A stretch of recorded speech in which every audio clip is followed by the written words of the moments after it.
દાહોદ જિલ્લાના ઝાલોદ પોલીસે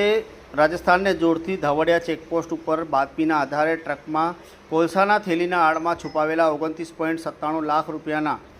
વિદેશી દારૂના જથ્થા સાથે રાજસ્થાન ભીલવાડાના ચાલકની ધરપકડ કરી છે. પોલીસે પ્રોહિબિશનના કેસમાં વિદેશી દારૂનો જથ્થો, ટ્રક, મોબાઈલ ફોન તેમજ કોલસાની થેલીઓ મળી કુલ 40.37 લાખનો મુદ્દામાલ કબજે કરી વિદેશી દારૂની પ્રવૃત્તિમાં સંકળાયેલા રાજસ્થાનના 3 તેમજ વિદેશી દારૂ મંગાવનાર વડોદરાના સપ્લાયર સહિત કુલ 5 વ્યક્તિઓ સામે ગુનો દાખલ કર્યા છે. રાજસ્થાન અને મધ્યપ્રદેશને જોડતી સરહદો ઉપરથી અવારનવાર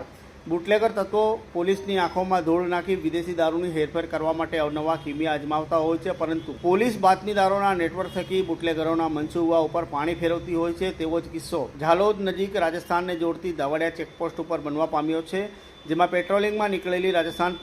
ઝાલોદ પોલીસને બાતમી મળી હતી કે રાજસ્થાન તરફથી આવતા ટ્રકમાં વિદેશી દારૂનો જથ્થો ઝાલોદના રસ્તે વડોદરા તરફ જઈ રહ્યો છે. તે બાતમીના આધારે પોલીસે ધાવડિયા ચેકપોસ્ટ ઉપર વોચ ગોઠવી બાતમીમાં દર્શાવેલ